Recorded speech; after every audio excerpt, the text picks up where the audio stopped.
Hello viewers, in this video I will talk about a short story, and the title of the short story is Dry September, and it is written by William Faulkner.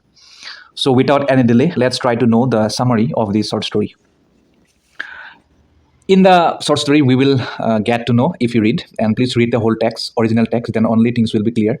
So, on a hot and dry evening in September, in the story, a group of men is gathered in a barber shop in Jefferson, Mississippi, and they were discussing the rumor that a black man named Will Mays he has attacked Minnie Cooper, who was an unmarried white woman.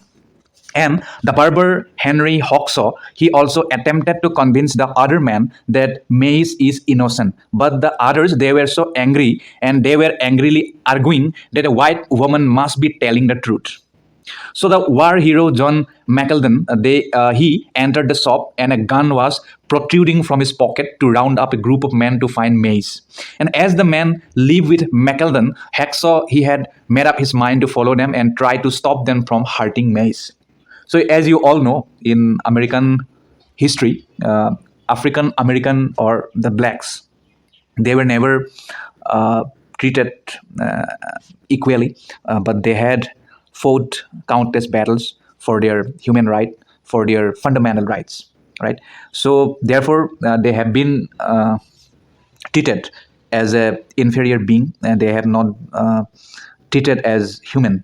So that's why the attitude or the mindset or the psychology of racism can be seen in the U.S. society or U.S.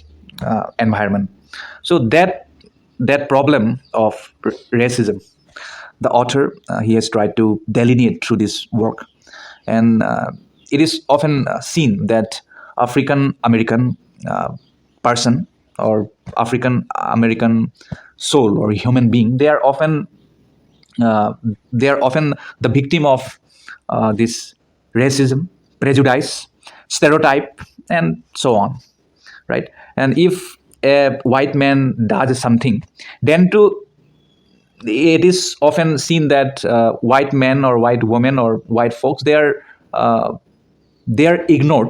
Rather, it is assumed that this thing might have been done by the blacks because they are slaves. So that mindset, that preoccupied thought, that preconceived idea, the writer he has tried to depict. So let's proceed to the story. So Minnie Cooper, she lives with her aging mother at an aunt and is nearly 40. And she spends her days sitting on her porch in the mornings, window shopping with her friends in the afternoons, and at the moving pictures in the evenings. Though she was an attractive young woman, she had never got married. Rather, she dated a widowed bank clerk for a time, but he too left her when he got a job in uh, Memphis. And according to local gossip, Minnie, she regularly drinks whiskey she bought from the clerk at the soda fountain and had in the past accused another man of watching her undress. So that was her accusation that the men, they often watch her undress. But Hawksaw finds the men on their way to find Will Mays and joins them, still intending to keep the others from causing harm.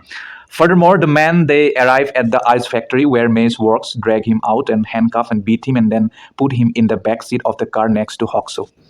And Mays attempts to talk to the man, maintaining his innocence, but the men ignore him as they drive out to an abandoned area of town. Feeling sick, Hawksaw, he begged McElden to stop the car and let him out, to no avail. But he eventually decided to open the door while the car was moving and jump out.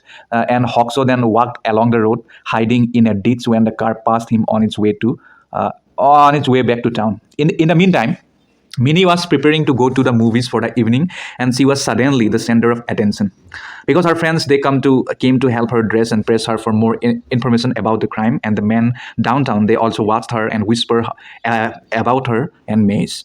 Then the news had spread that McElden and his gang, they have retaliated against Mays for his presumed crime, and it was then that everyone noticed that there were no black men in the square that evening. And when Minnie went in to watch the film, then she had a fit of uncontrollable laughter and was escorted out of the theater. Then her friends took her home, undressed her, put her into bed with an ice pack, and called for the doctor.